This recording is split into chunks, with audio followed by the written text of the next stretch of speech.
I think the purpose of protest is not necessarily to win over people. It's to bring these to bring these important conversations to the table. Yeah, but we know the conversation. You're a vegan, right? I'm a meat eater. Why can't we just both live happily in each other's orbit? Why can't you let me just get on with eating meat and you eat your gruel and we'll all go home happy? Because we know animal farming and fishing are a leading cause of the climate crisis. And we know having a strictly vegan diet is bad for you as well. Well, that's not true. A lot of science says it's bad for you. That's not true. It is true. No, what do you eat? A leading study from... Do you eat... It's an interview. You don't just answer different questions. Do you eat avocados? I eat a plant-based diet, which Do you eat avocados? Yes. Yes, you do. Great. Do you know how avocados and almonds get made? Absolutely. You do? Yes. So you realise that in California, every year, for 6 weeks, they fly in billions of bees to create your almonds and avocados. And in that process, several billion bees get murdered. This is a bee. Right? That's a bee. That, last time I checked, is a living animal.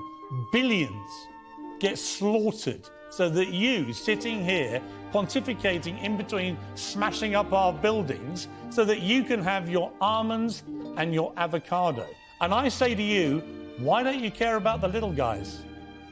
Can I say that the... It's total hypocrisy, isn't it? You don't care about bees being murdered? Will you let me speak, Piers? Huh? Will you let me speak? I'd really Why are like you to laughing? respond. It's not funny. I'd like to respond. Bees getting slaughtered and you giggling away like it doesn't matter, whilst destroying buildings because you care so much about animals. You don't care about the little guys. That was awesome. Oh, it really is. I just cut that little piece out of it. That whole interview, like she was sorely out of her range. Like, yep. Yeah, she's out of her depth there. That poor chick did. That's why it's hard to have a battle of wits whenever you're coming unarmed, and she was severely. She brought the knife to the gunfight. So I gotta say though, like I obviously didn't see the whole interview or whatever, but just to try to, advocate for her for a second, like it seemed like the thing she was about to go into, it wasn't even, and I'm not saying that she didn't have a lot of the poor animals, but the thing it sounded like she was about to go into, the big cause was climate change, which of course we have plenty of pushback for that. Like that's another discussion, but I don't think his whole thing with the bees was hilarious, but I was kind of like, I'm feeling the thing she's about to say next is like, but we were talking about climate change or something, and she was going to go into that and completely defer from the whole poor little bees thing, well, it would have been my move anyhow if I was her. Like you got to pivot.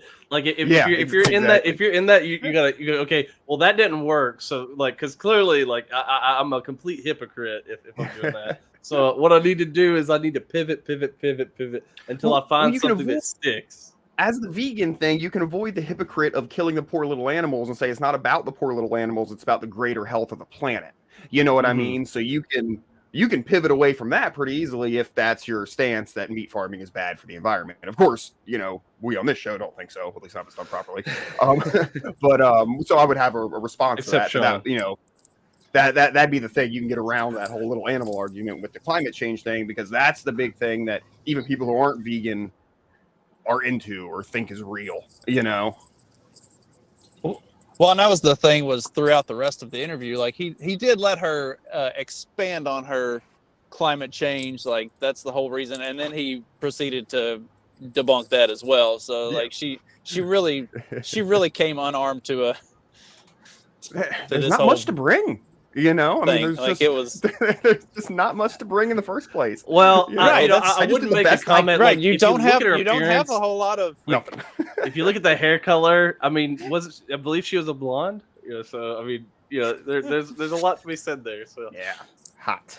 Well, I mean, like when you're coming into that argument with somebody who can actually bring legitimate, factual science and real world like stuff to it, and the only talking points you have are your feelings and a bunch of like nonsense that doesn't actually like stuff that doesn't actually hold up to scientific scrutiny. Like you're kind of in a and just the complete hypocrisy that is the whole vegan thing, and the way their alternative foods stuffs are created, it's like, good gosh, like you want to talk about being environmentally friendly and not eating meat, but then you look at the whole process that goes into creating your alternative foodstuffs. Like, man, that is crazy, the amount of processing and like environmental damage that can be done by all of that stuff, like the chemicals that are used and the factories that have to be experiment, like, right? I mean, it's basically just one big science experiment of like we're mixing these chemicals and we put some soy in there or whatever, or something like that. We put a few plant stuff in there and then we mix a bunch of chemicals, and then eventually we get something that's like soy milk or whatever this, or all these kind of different vegan options. And it's just an amalgamation of like different plants and some chemicals that actually make it work instead of. And from a climate change or environmental standpoint, probably about the worst thing that's happened to the planet has been the mass use of a plow. Has been like monoculture. I mean, like all the fucking, we destroyed our soils. In the country, like I don't know, in Justin's neighborhood used to be like the best soils like in like the world. Like a couple hundred years ago, and it's been completely destroyed. Through plowing and chemical agriculture, so, and that's to grow, plants. I know a lot of those plants are used to feed, animals, but that's, silly because those animals eat grass, like stupid. But, that's about the worst thing that can happen. You gotta feed them grain. They gotta be bigger. Like, bigger is better. It's that's how we do it. And it's also, it's a big racket with subsidies and shit, you get paid to overgrow corn and then you got to do something with it. So you use it as feed silly. or something. Yeah. It used to be cool. It's what we do, man. You got to get. We'll stop at the 10-minute mark. There was just on the thing about like debating vegans. I watched a debate. It was like what do they call them? The official debate style. My brain's fucking shot. You know what I'm talking about. Like a panel or something. Yeah, like college debate. There's a word for it, but I watched a debate with Joel Salatin and some other doctor dude on one side about why you should eat things with a face, and then on the other side was the vegans who are like, you shouldn't eat things with a face. And I watched this debate, and I'm like, the meat eaters got this. Everything they said, and the crowd ended up going with the vegan. Like they had the biggest percentage of change going from meat to like vegan, and I was like, so like, oh my God, because I've never had that happen with a debate I've watched. But I usually seek out debates that are probably going to end with the they got the type of crowd that would think the way I do. But I was so like shocked. I was just like, but like they made such a better case anyhow, But yeah, just hearing the vegan arguments were just so bad, and it was just it was based on like science that was like, well, we all know that butter is bad for you, so it's like, no, but it's not. Right. That's always the argument that they use is like, well, everybody knows that this thing is does this to the environment. It's like there's no like you can say everybody knows that, but where's the actual proof of that? Like you have to back it up with something. Like that's always we all know that 6 feet will slow the spread and you have to wear your mask. It's like, where's the scientific proof that actually backs that up? Like it doesn't exist. There's nothing there. Like that's the vegan argument is the same as the pro mask, pro slow the spread argument. Like it's all based on, it's never an actual study, not actual science. Yeah, well, it is science, but what they do is they use these like statistical models. Yeah. Sorry. Capital S science. They use these statistical models and they build it out that way. Like, so it's like, statistically, the way that the chemical makeup of butter, whatever, all this stuff should be harmful to the human body in general. It's not, but they don't study.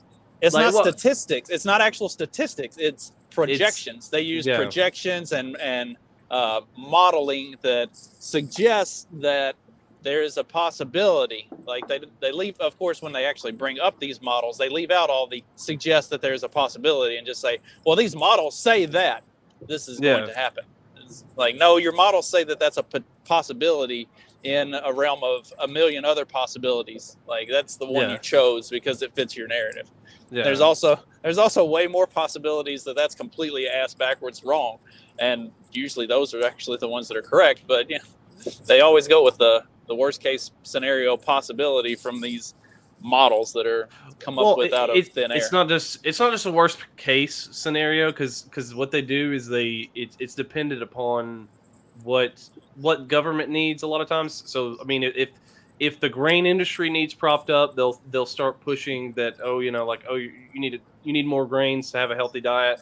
And I guess the grain industry must be doing pretty good right now because now they're saying like, oh, well, maybe you don't need as much grain. So they're trying to, the science is trying to engineer the society. It's not trying to find the actual like, okay, what's the best thing for you? It's more about like, okay, well, we got a study done that validates what we're about to like pass on to the citizens. Like that's essentially what a lot of it is.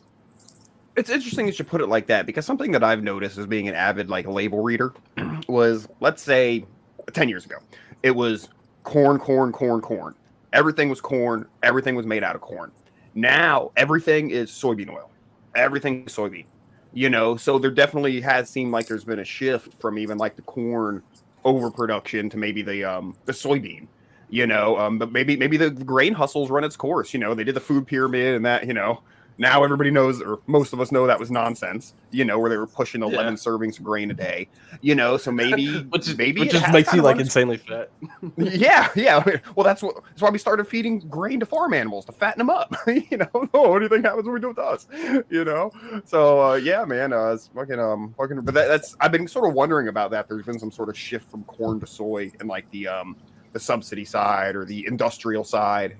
Probably more in the Justin realm.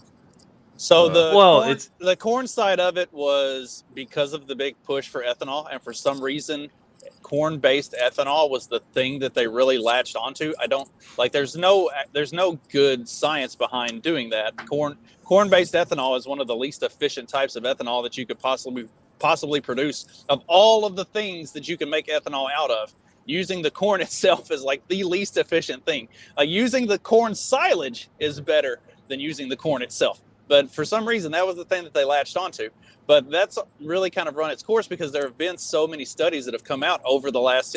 Like, it didn't take a whole lot of research to figure out that was not a good way to go about doing it. I had it figured out in, like, 2006, 2007. I was like, this is the fucking dumbest thing that we ever could possibly be doing. And I was just a dumbass college kid looking at the research and stuff. Like, we could be importing sugarcane-based ethanol for cheaper than what we can produce corn-based ethanol. Like, why the fuck are we doing this? I was saying that in 2007. But anyway, they've got over a decade of research on this stuff, and they figured out the things that like smart people were saying, 10, 15 years ago. Corn-based ethanol is the least efficient, worst possible use for this that you could possibly come up with. And so it's kind of died off. Plus, ethanol is not a good supplement for or replacement for gas. Better ways to like, and that's one of the reasons that the soybean stuff is becoming more popular is because biodiesels based off of soybeans are actually a lot more efficient and a lot better for the vehicles and a lot better for the environment than the corn-based ethanol stuff. So they're actually starting to pay attention to the real science that like people who just could do a base level of research 15 years ago were like, hey, why the fuck? Well, so the scientific community has finally caught up to all of us conspiracy theorists once again. Is it the same giant farms or companies that run the farms that did the corn that are now doing the soybeans? Is it the same? More or less. Like people, they just switch it over? Okay. More or less. Okay. Yeah, and I feel like the processing facilities the way they're built, they can run all of that stuff. They just have to change over some of their processes.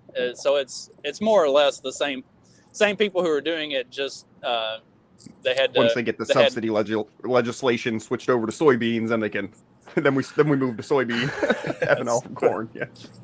Pretty much, yeah. I don't have to know that's how it works to know that's how it works, Well, and like the propping up of the agricultural industry, I've never really understood all the subsidies and stuff. Like I've always said, as a farmer, if you're not taking advantage of all of those, you're a terrible businessman and you're fucking stupid. Mm-hmm. But as far as like the reasoning for them, they don't need to exist. There's no reason for them to exist. And like the way that the U.S. government handles all things agricultural is like as ass backwards as you could possibly imagine. There was a stretch through like the late late 2000s, like 2008 through 2012, late 2000s through early teens, where the U.S. was buying up like all of these wheat surpluses from Russia.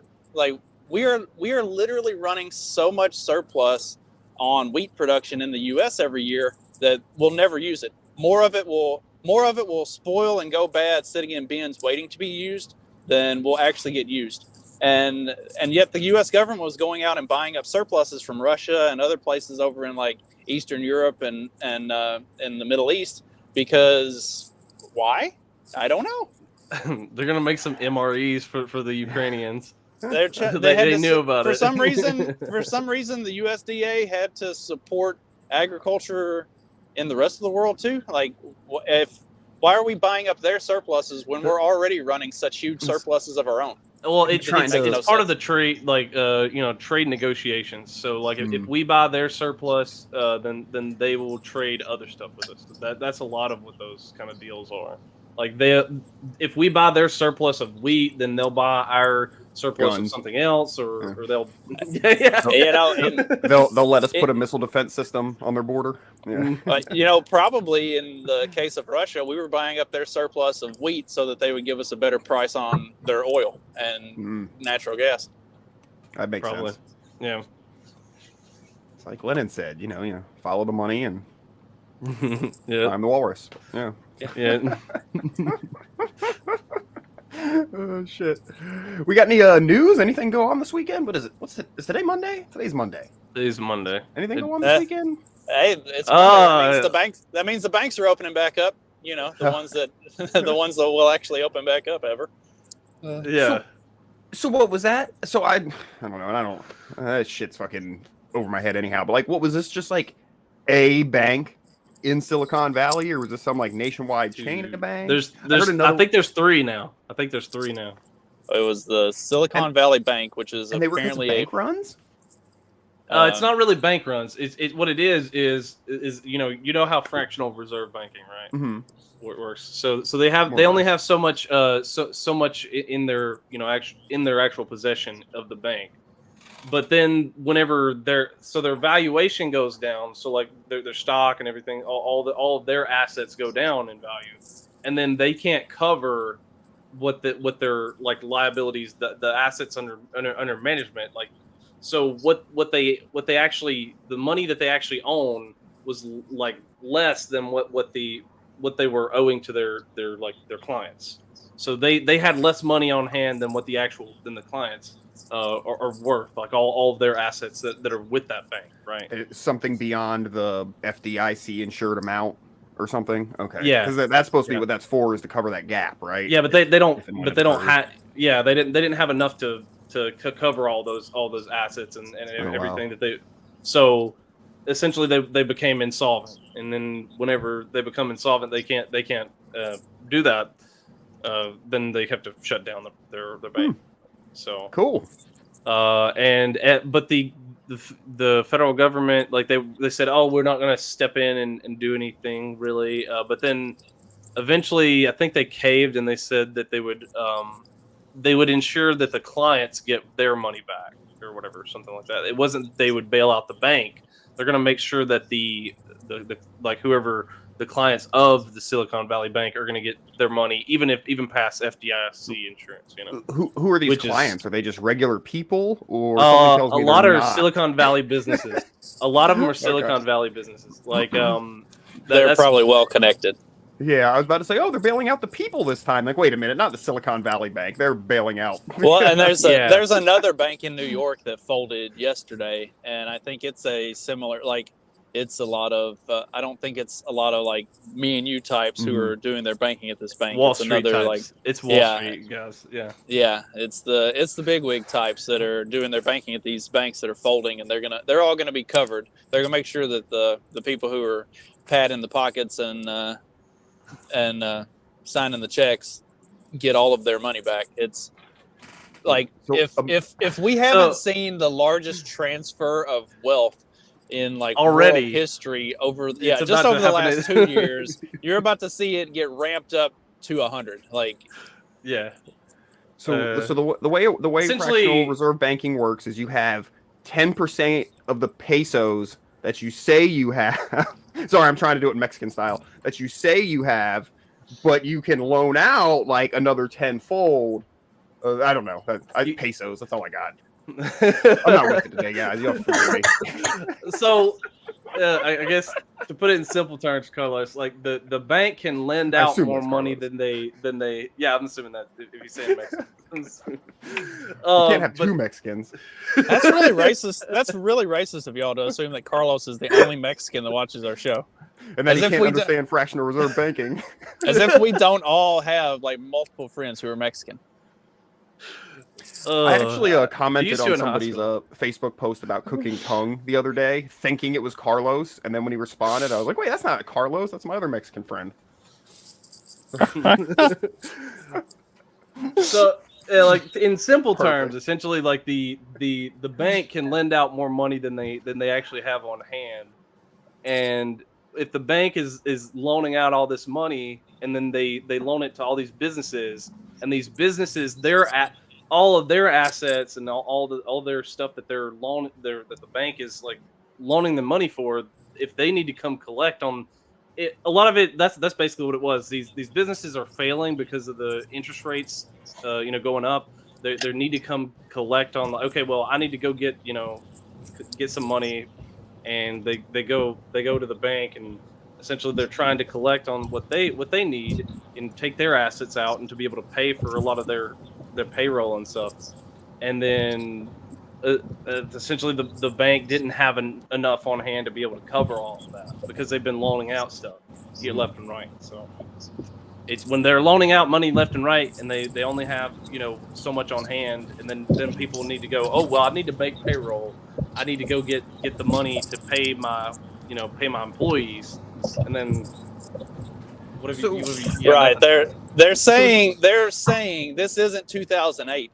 Like, you're right, it's not 2008. It's so much worse. Yeah. Because 2008 was just the housing industry. Like, that was the housing bubble. It was the same thing. It was the housing bubble that they had been loaning out all of this money that couldn't be paid back because these people that they were loaning it to didn't have the money. Well, this is actually way, way worse than that, because it's all of these businesses that have had money loaned to them. And now, because the economy is so terrible and inflation is so bad, now none of these businesses are worth what they were when they were taking all this money out. So now they've been way devalued. So the amount of money that's been loaned out is like way up here, and the value of these companies is way down here. So there's this huge gap. So now all of these banks are basically worthless because all of the money that they could get back, they can't cover the money that they've loaned out with what they could potentially get back. So it's so much worse. Happening? Like, is this like the beginning of something? It could be like bad. Going down, or yeah. So for the conspiracy, chickens coming home to roost for the conspiracy theorists out there who have been saying like the federal government is going to find a way to like completely create like the Unibank and have it run fully through the Fed. This looks like it has the potential to be like the first step in that direction, like legitimately. I have no clue what you just said. You go back and listen to it again later, and you'll learn something. No, I mean, I don't understand. All right, let's put it in Mexican talk. Dumb it down.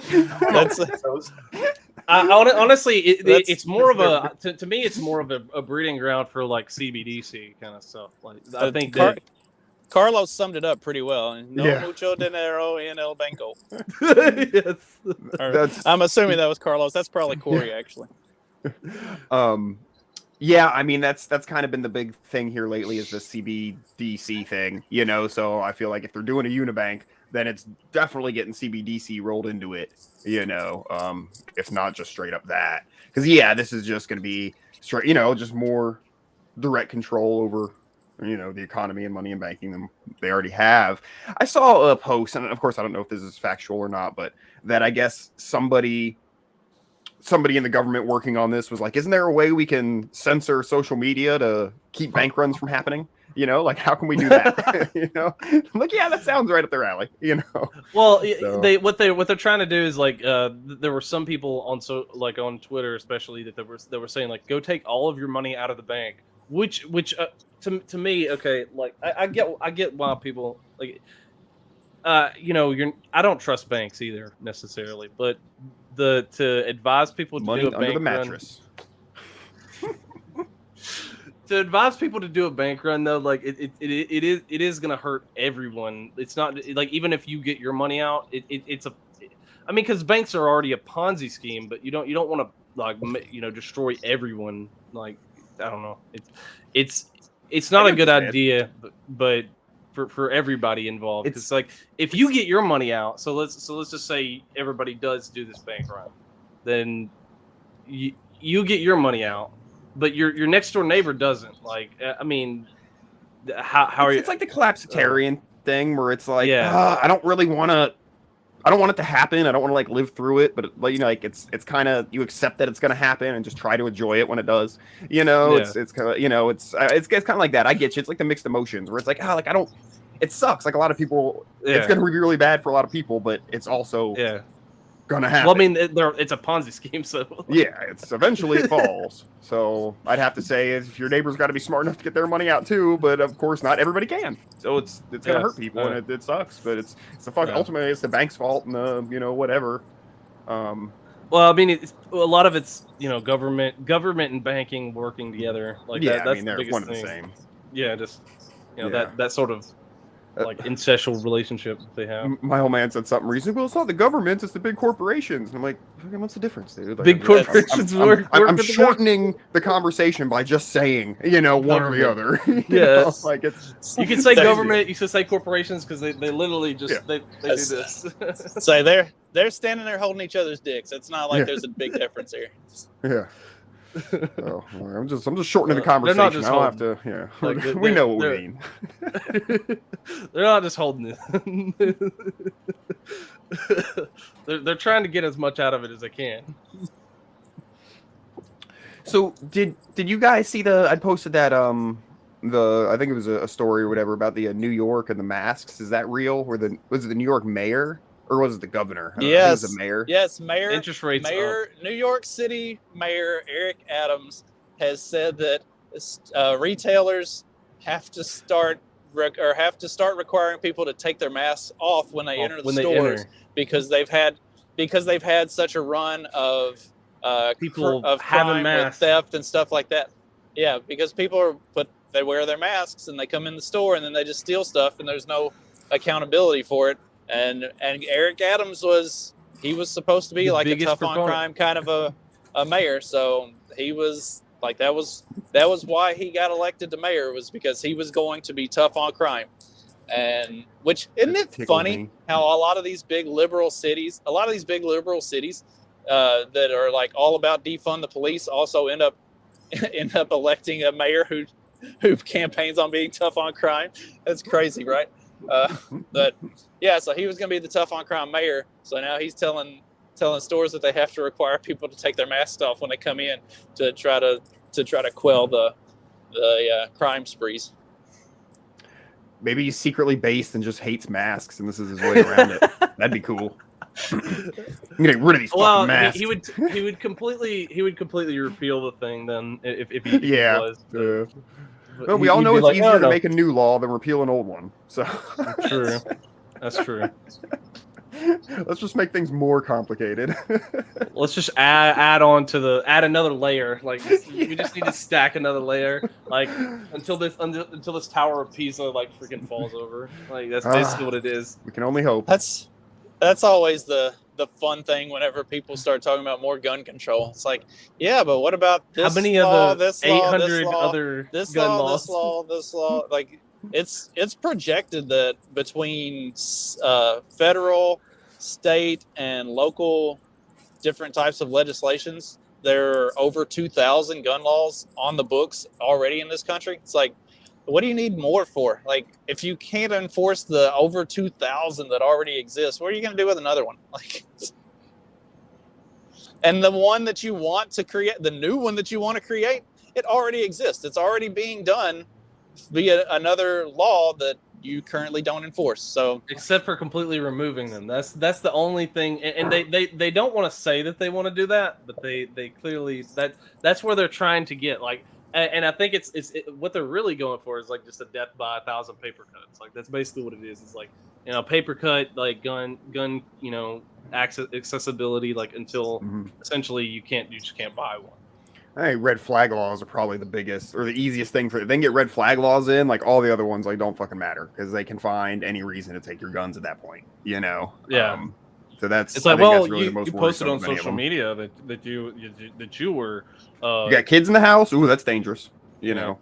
It's then they roll in child services into that, and I really think that's the that's always been the one that worries me. Let's take your kids and your guns, and we're gonna take you away. No, you're gonna go away because you're a conspiracy. It's not a door to door. It's not a door to door. We're coming for all the guns kind of thing. It's we'll just pass enough laws to make it easy to just having a subjective thing where we can come take them one at a time. I kind of think that's the way that it would be the most effective.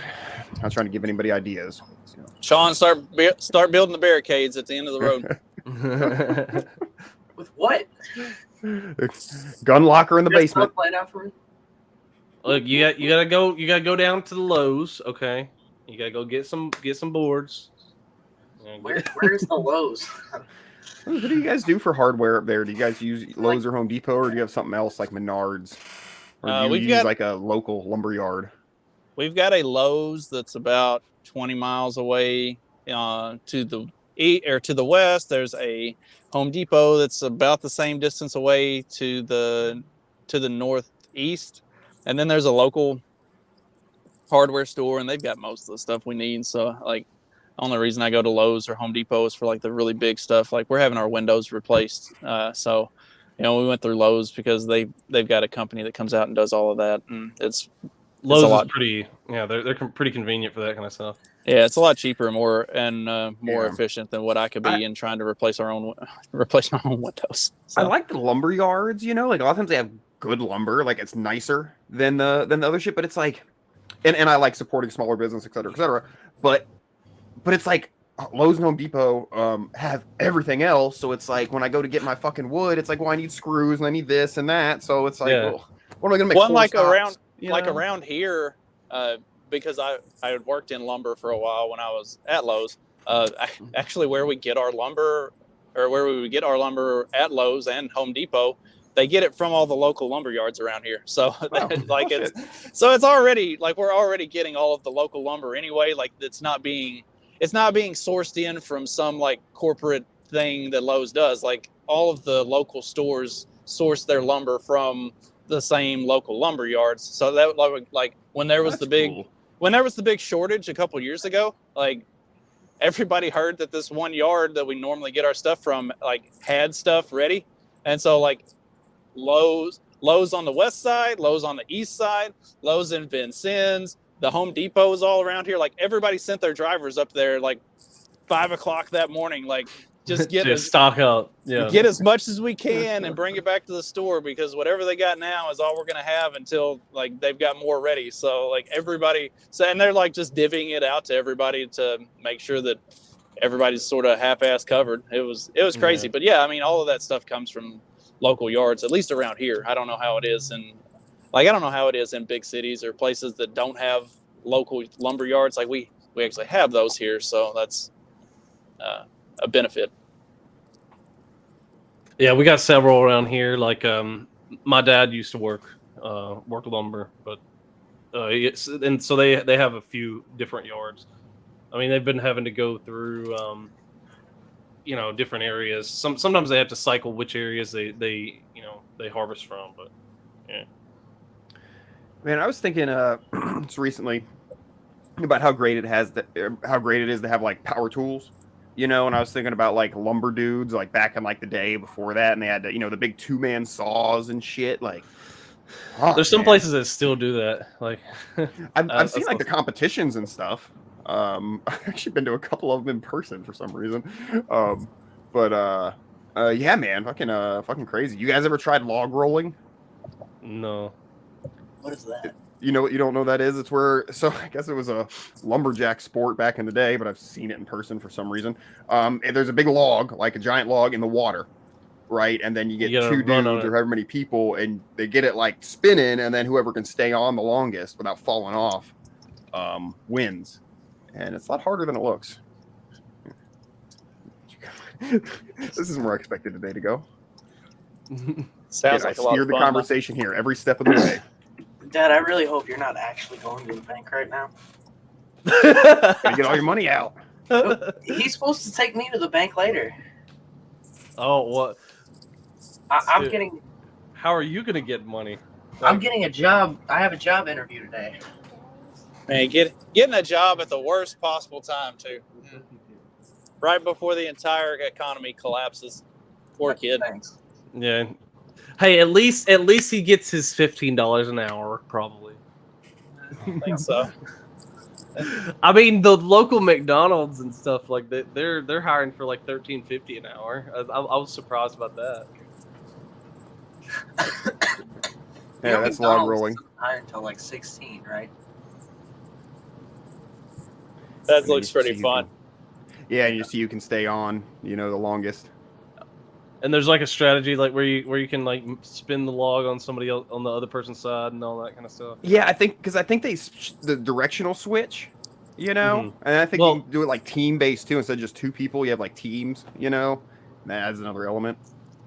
Yeah, there's either like two person where they're trying to like compete, or there's like you can have teams of people trying to all stay on at once, which is funny. That's impressive. Yeah, it's one of those things. It's especially when you're a kid, you're like, that looks easy, and then I was at one of the things. And you try it, and then you it was a hell of a lot harder than it looks for sure. So I'm pretty sure I broke an ankle just watching that. I feel like a $1 million baby situation when you fall off and hit your head on the log, Oh, you go down.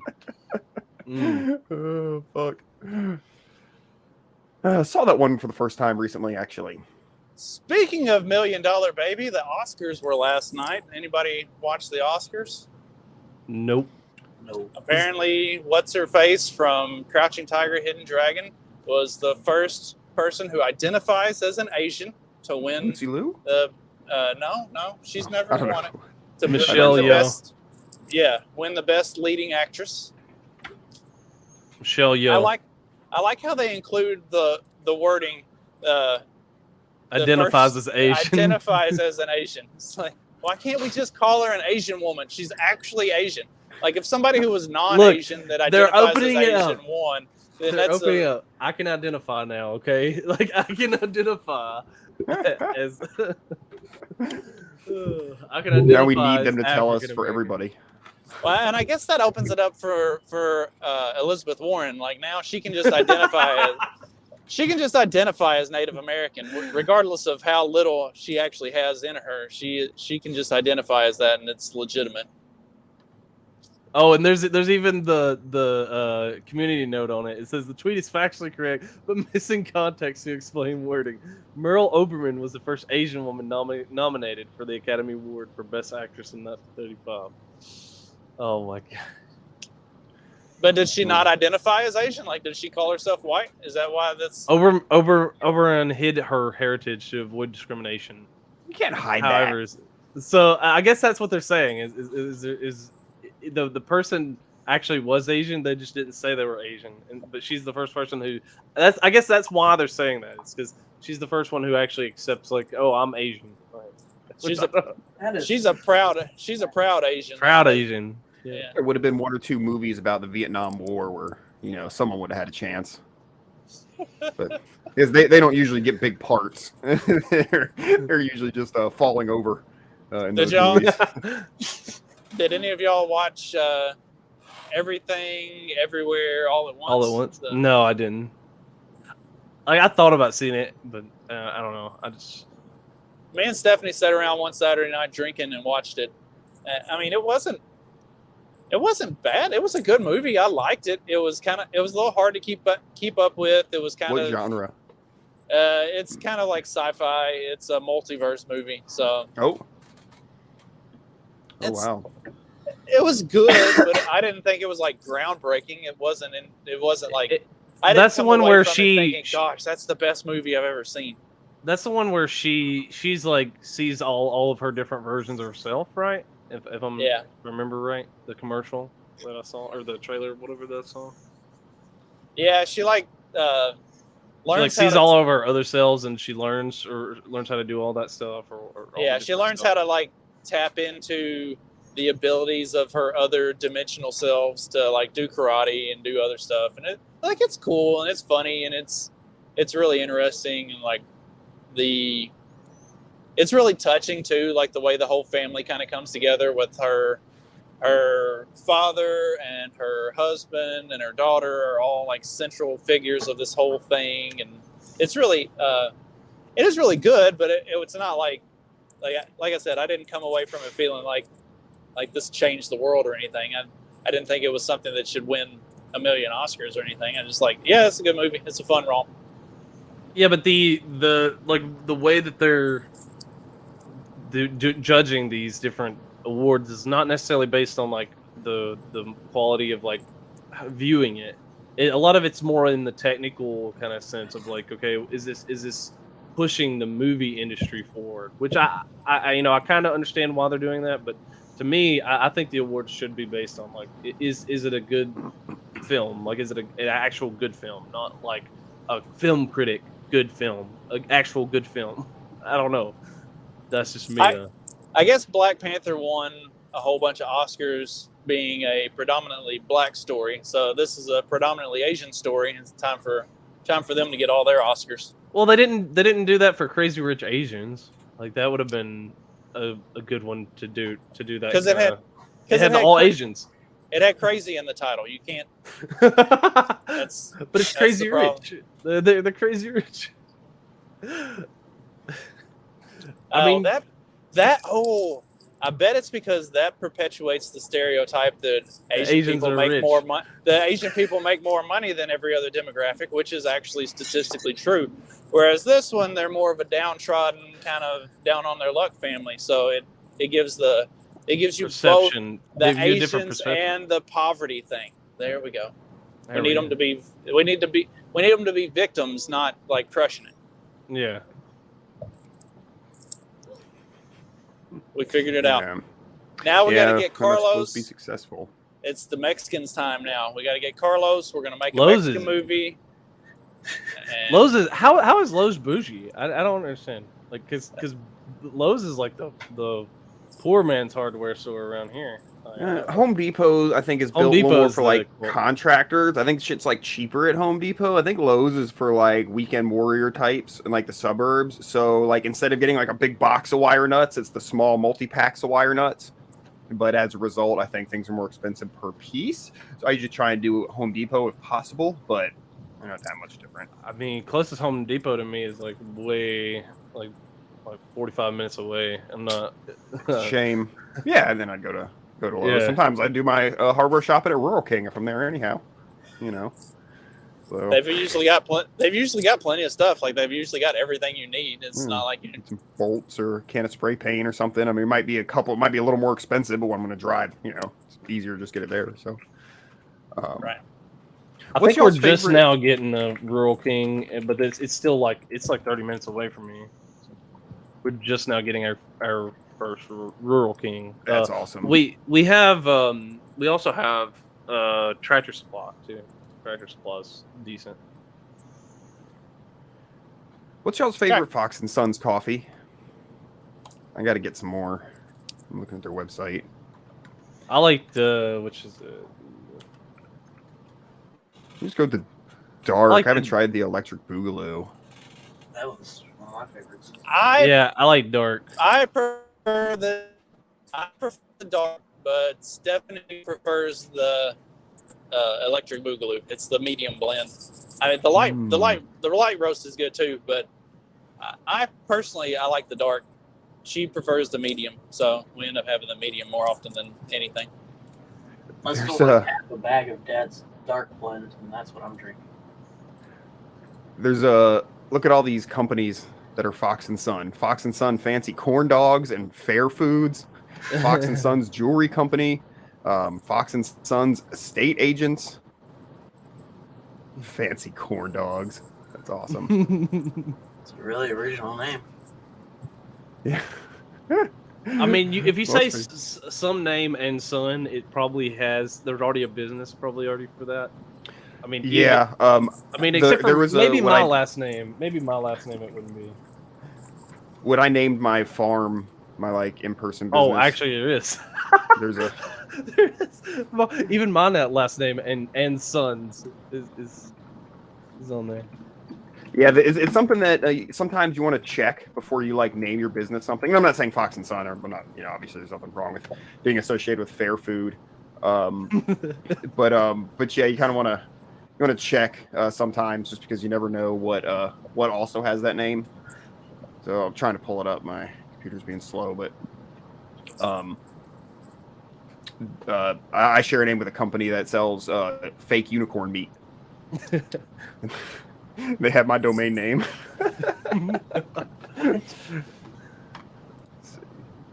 Nice. Oh, maybe they let their I tried to do that with their thing lapse. It's not coming up. Maybe I can buy it finally. you buy that domain. Snatch it up quick while it's still available. Yeah, no Corner kidding. them out of the market. I'll have to look into that. Yeah. Oh shit.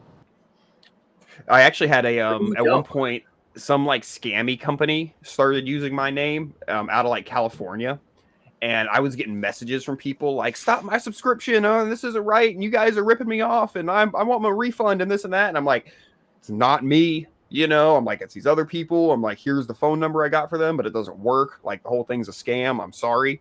But there was this one old lady who like couldn't get it, and she'd like just send me messages every day, and she'd post on like my timeline and stuff for the business about how we're scamming people and this and that. And I finally I filed a complaint against her for like hate speech or something with Facebook, and they took all her shit down. That's the only thing I could do. I was like, I couldn't figure out how to make it stop, so I just said I like made a complaint against her for like hate speech, and they took all her comments down. So, and her reviews and stuff, or negative reviews. So it's like, okay, whew, that's cool. Technically, it was hate speech against me. You know what I think is hate speech? The talk about climate change. So this is a that Silicon Valley tech, Silicon Valley Bank. They were working with a lot of these companies that work like climate technology and stuff like that. So they're part of the death of this bank is killing some of the climate change stuff, that's initiatives that they were trying to push. And they were trying to push all this solar. It's all such like a hustle, and I hate it because, like, again, I've said this all the time, but like, I'm an environmentalist, but it's all these other fucking environmentalists that like suck and give us a bad name, and it's just not rent seeking, but it's just they're just trying to get in on it. There's money up for grabs for green energy, so any fucking douchebag can come up for it. And then it makes you got people who then come out who are just anti-environmentalist, like just for the sake of being anti-environmental. And I'm like, but you're wrong too. But it's like, it's these other guys, it's the environmentalists that are like breeding the anti-environmentalists. Like, can't we just all like? Well, see, I'm more of like a conservationist is the way I wouldn't describe myself as an environmentalist. Like, I'm more of a conservationist, I guess. Like, I want the environment and everything to be conserved, like to be conserved in the way and preserved in the way that it that it pretty much has been. But I don't think like the I guess that's more of the clarification of like, am I an environmentalist? No, because what they want is they want to engineer the perfect environment, and that's just not going to happen. Like, I like to use the capital, like I do capital in lowercase. There's capital E environmentalist and lower E environmentalist. You know what I mean? Yeah. I'm lower E. Yeah, lower E. Yeah. Yeah, it's like that's one of the reasons I do what I do. It's like I got my few acres, and I can make that. I can work with that. And I'm not really trying to pass laws, because it's also the difference between like the Nature Conservancy and the Sierra Club. Like the Sierra Club, all their money goes to like legislation and lobbying and stuff like that. And the Nature Conservancy, they do a little bit of that, which I'm not happy about. But most of what they do is they buy land and take care of it. And sometimes they sell that land to developers. But if it's enough of a profit to buy more land to conserve, they make those decisions. I love that they do things like the Audubon Society has like a bunch of land for like bird habitat, and there's all sorts of oil drilling that goes on it. But in like the contracts, it's when you're done drilling, you have to put it back to better than it was before. and they do that. And it's like, so, you can even have oil drilling and stuff like that in environmentally conscious ways if, it's, put in the contract for whoever owns land. And it also shows that it can be done and still be profitable, or they wouldn't do it. But, just, free market approach, and I just think that we can do all the environmental shit that way, but it comes down to people making the right decisions with their food, and not buying the soy shit, not being the vegan, not being the lady from the beginning of the episode, Oh, and coming in late on it, but like hearing that about, like that's the same idea with like the way they do the coal mining and stuff. Like after they get done with the mines, they backfill it and then it becomes farmland. And like they repurpose it. It's you would never know driving out through a lot of this area that used to be a coal mine. Like now it's just a big cornfield. Like, it gets repurposed into other stuff. Whereas like the stuff for the capital-y environmentalists, all of their green energy and stuff. Like once that stuff's done, that is now like, you have to dispose of it now. Like, I mean, the ground is unusable. Like everything about that mining site is now completely useless. Like you have scorched the earth on those sites. It's like, so they make all this big deal about oil drilling and mining for coal and all of this other stuff. Those areas are still useful after you're done with them. Whereas the things that you're doing to create your green energy, after that's done, you have now salted the earth, and that is useless. That is useless ground now. You can't even live there. Like you can't do anything. Why do you think we're getting like kids in Africa to go do mine lithium and everything? Like why do you think that's why do you think that's for the mines? That's the funniest fucking thing. You're familiar with the meme, Justin? Very familiar. Sean is not. Y'all need to explain it to him because any of our audience, Sean doesn't get it. Yeah, I don't know. Do you have it? Can you pull it up? Yeah, you should pull it up. It's easier than me boomer explaining visual art form. So a meme is this thing where it's like a picture, but it's like funny. I remember when memes were still new, and I had a friend who was a bit more of a nerd than me, and I was trying to explain what a meme was to my wife, and I had to like pull in like, what is this? I don't even know how do you pronounce that? Yeah, he's like meme, and like it was like back when Velociraptor was like the meme, Yeah. Oh wait, here, gotta show. One of my favorite Velociraptors is what happens when in 1920, we took children out of the coal mines. In 2020, the most popular video game on the market is Minecraft. The children yearn for the mines. It makes me laugh every time I think about it. I think it was underneath. Do you get it, Sean, or do you? Yes, I get it. It was underneath like the picture of like the 6-year-old or 9-year-old, mine worker with like the cigarette or pipe. He's got like a pipe and told us and this and that. And they're like, oh, that's why capitalism's bad. And I'm like, that kid's a goddamn hero, first off, because we wouldn't be where we are today, And then, of course, turn into economics nerds here for a second. Like, their family needed that kid to go to the mines so their family could eat. Or else they wouldn't eat, yeah. Yeah, how bougie of you to think that they could just afford to not have their kids go work in the mines. I could not. That kid is 400% more badass than any liberal on the planet right now. Yeah. He could up until he died on his 17th birthday of Black Long, but yes. Unless he accidentally slipped on the equipment and cut his hand off, then yeah, probably. But again, still much more badass, definitely. Hey man, yeah, gotta do what we gotta do. Lose a limb, risking life and limb to make a paycheck, Yep. We wouldn't have had so much great bluegrass music if it weren't for so many people dying in mines.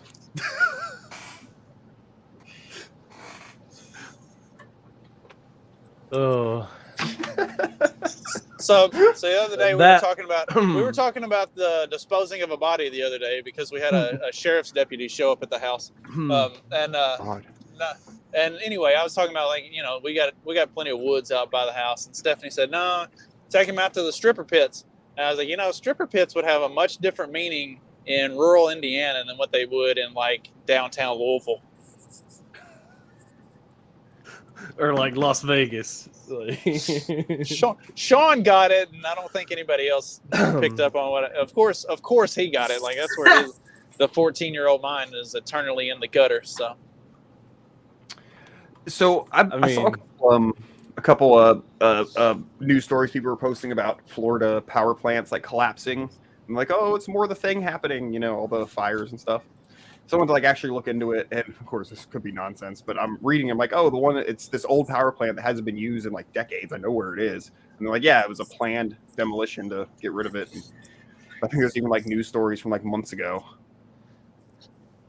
talking about it. Yeah, it was January 13th. The other one. Here, I thought we were gonna have some good like conspiracy stuff to talk about. I pull it up. I'm like, oh, I know that's confirmation bias. People who posted it. There's a lot of things on those that are like which we've talked about it. Yeah, on several of them, like silo fires and shit. Yeah, it's like, man, this could be so juicy, and then if you actually go start looking into it, it's like, it's just some normal shit. Yeah, I was like, I used to live next to that power plant. Like, oh my god! I look into it. I'm like, oh yeah, they're talking about the section that has never been used as long as I've lived there. Because it's so old. Yeah. Of course they blew it up. Yeah. It's like, sorry guys. But then it's okay. It's okay. Also, like we're still eating good. Like there's still, we've still got the stuff with the banks. We're gonna have all the conspiracy about the banks. We're gonna have plenty of other conspiracies, I'm sure, to come in the next year leading up to the next election. Plenty of red fags.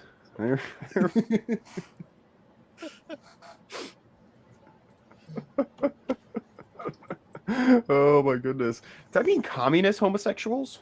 Yes. Oh, okay. Yeah.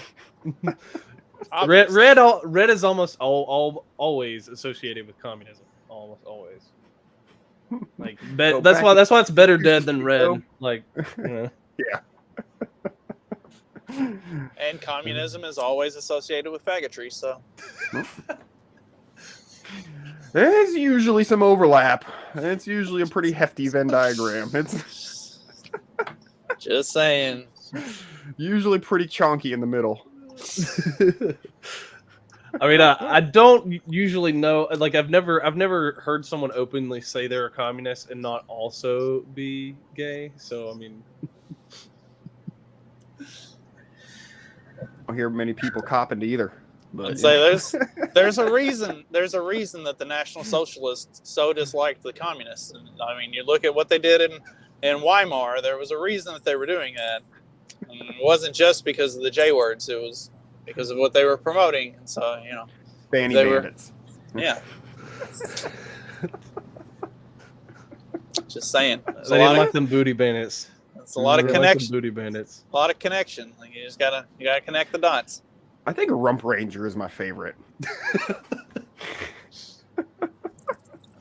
So we've gone over the white slur list. When are we going to do the homo slur list? Is there like a list out there? I'm sure there's a list of everything. I mean, even when the internet was you probably have to go on 4chan to you probably can't find it on Twitter as easily, like, because that would be something that would be hate speech probably. Whatever. I have it under good authority that Elon is encouraging hate speech, not just refusing to censor it. He is encouraging it. He is censoring it. Yeah. They're used to, and I remember when we were, teenagers, so the internet Google was still kind of new, and one of the sections or tabs was like lists or something, and so we had them all printed off, but we had just whole printed off lists of like slang for smoking, slang for, racist stuff, slang, just whole, and we just, go through them all and laugh, about everything.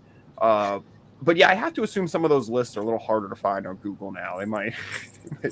Aziz Ansari has a bit on one of his stand-up things where he's going through one of the lists of racist slang.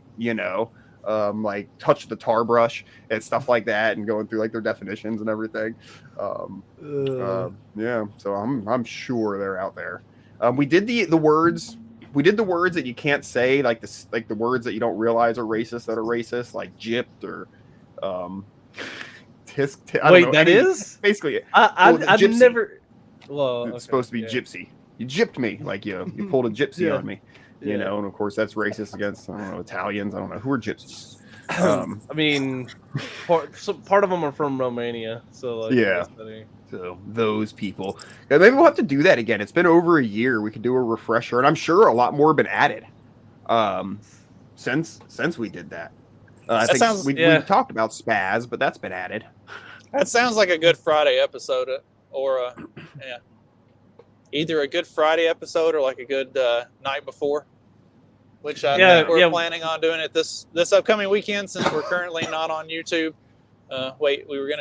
We had talked about doing it this past weekend, and then I guess everybody forgot, as is kind of our shtick, and also we're not on YouTube, so not a lot of point in doing it if the bulk of our audience isn't even going to be able to participate in it. Oh, that's why I couldn't. I was trying to watch you guys on Friday, and I'm like, why can't I fucking find the show? On YouTube, and that also explained why we're all Facebook today, and probably why we're not getting half of our viewers. Steven, we're gonna have to get a show where we find all the different slurs for how to say retarded.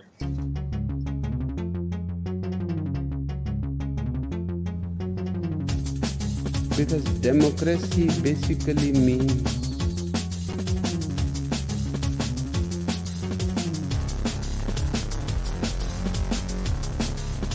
government by the people, of the people, for the people. But the people are retarded.